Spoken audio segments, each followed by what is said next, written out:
9 గ్రాముల నుంచే స్టార్ట్ అయిన ఈ యొక్క బంగారం చైన్లు చూడండి ఎంత బాగున్నాయో.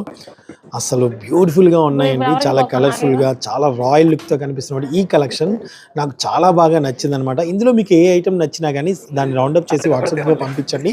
స్క్రీన్ మీద ఉన్న నెంబర్స్ కానీ లేదా డిస్క్రిప్షన్లో ఉన్న నెంబర్స్ కానీ ముకుందా జ్యువెలర్స్ వాళ్ళకి పంపించేస్తే ఫుల్ డీటెయిల్స్ కనుక మీరు ఆన్లైన్లో కూడా పర్చేస్ చేసుకోవచ్చు. మన Mukunda jewellers first ever factory outlet అండి. ఇక్కడ చాలా తక్కువ 12% మాత్రమే మేకింగ్ ఛార్జెస్ లేవు. సో తరుగు మంజూరు లేకుండా మరి బంగారం కొనుక్కోవాలనుకుంటే మాత్రం 1 మంత్ బోనస్ రావాలనుకుంటే ఎవరి మంత్ స్కీమ్లో కూడా కట్టుకొని జాయిన్ అవ్వచ్చు. కేవలం 1000 రూపాయలు కూడా కట్టుకోవచ్చమ్మా. సో ఇది వచ్చేసి మనకి ఇప్పుడు నేను ఖమ్మంలో ఉన్నాను. మన ముకుందా జ్యువెలర్స్ కొత్తపేట్, కుక్కట్పల్లి, ఖమ్మం షోరూమ్స్లో ఎక్కడున్నా మీరు ఆన్లైన్లో కాకుండా షోరూమ్కి వచ్చి పర్చేస్ చేసుకోవచ్చు లేదా ఆన్లైన్లో కూడా పర్చేస్ చేసుకోవచ్చు. సో బ్యూటిఫుల్ కలెక్షన్ అండి. కేవలం మనకి చాలా లైట్ వెయిట్లోనే ఇంత గ్రాండ్ అపియరెన్స్ ఉన్న చైన్స్ అయితే అవైలబుల్గా ఉన్నాయి. సో నచ్చినట్టయితే మీ ఫ్రెండ్స్ అండ్ ఫ్యామిలీ కూడా షేర్ చేయడం మాత్రం మర్చిపోకండి. అలాగే మన ముకుందా జ్యువెలర్స్ కొత్తపేట ఇన్స్టా పేజ్ని కూడా ఫాలో చేయండి. Thank you.